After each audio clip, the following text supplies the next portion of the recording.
اسی سال کے موسم سرما کے اوائل میں خیبر کے چند ایک سرکردہ یہودی مکہ گئے۔ ان کا سردار حبیب بن اخطب تھا۔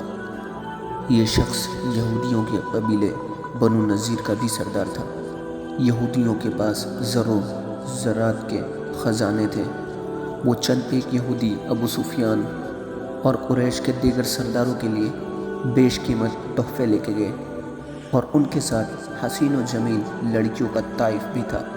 مکہ میں یہ یہودی ابو سفیان سے ملے، اسے تحفے پیش کیے اور رات میں اپنی طائفہ کا رقص بھی دکھایا۔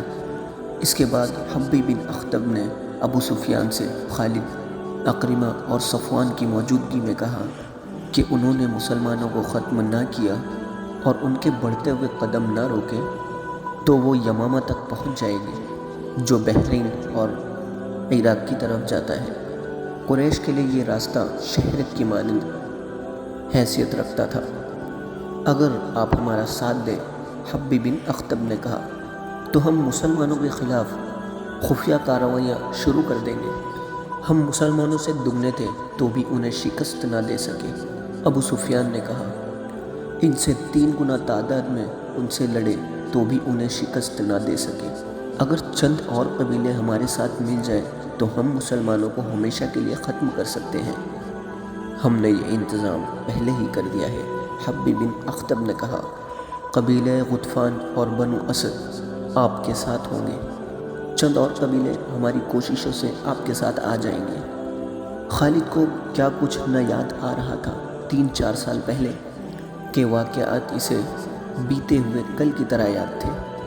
اسے ابو سفیان کا گھبرایا ہوا چہرہ اچھے سے یاد تھا۔ خالد جانتا تھا کہ یہودی اہل قریش کو مسلمانوں کے خلاف صرف اس لیے بھڑکا رہے ہیں کہ یہودیوں کا اپنا مذہب اسلام کے مقابلے میں خطرے میں آ گیا تھا، لیکن انہوں نے ابو سفیان کو ایسی تصویر دکھائی تھی جس میں اسے مسلمانوں کے ہاتھوں تباہی نظر آ رہی تھی۔ دوسری طرف خالد، عکرمہ اور صفوان بن امیہ نے ابو سفیان کو سر اٹھانے کے قابل بھی نہ چھوڑا۔ ہم آپ کو اپنا سردار تسلیم کرتے ہیں، لیکن آپ یہ تسلیم کیجئے کہ آپ بزدل ہیں۔ اگر مسلمان موسم کی خرابی اور قحط میں لڑنے کے لیے آ گئے تھے تو ہم بھی لڑ سکتے تھے۔ آپ نے جھوٹ کہا تھا، آپ نے جھوٹ بول کے ہمیں دھوکہ دیا ہے۔ ابو سفیان بزدل ہے۔ ابو سفیان نے پورے قبیلے کو بزدل بنا دیا ہے۔ اب محمد صلی اللہ تعالی علیہ وسلم کے چیلے ہمارے سر پر کودیں گے۔ اور ایسی ہی بہت سی طنز اور غصے میں بھری ہوئی آوازیں مکہ کے گلی کوچوں میں گشت کرتی رہتی تھی۔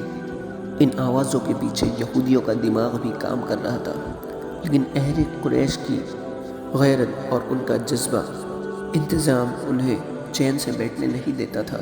ابو سفیان اس حالت تک پہنچ گیا تھا کہ اس نے باہر نکلنا تک چھوڑ دیا تھا۔ خالد کو وہ دن یاد آ رہا تھا جب ابو سفیان نے اسے اپنے گھر بلایا تھا۔ خالد کے دل میں ابو سفیان کا وہ احترام اب نہیں رہ گیا تھا جو پہلے ہوا کرتا تھا۔ وہ صرف اس لیے اس کے بلانے پہ گیا کیونکہ ابو سفیان قبیلے کا سردار تھا۔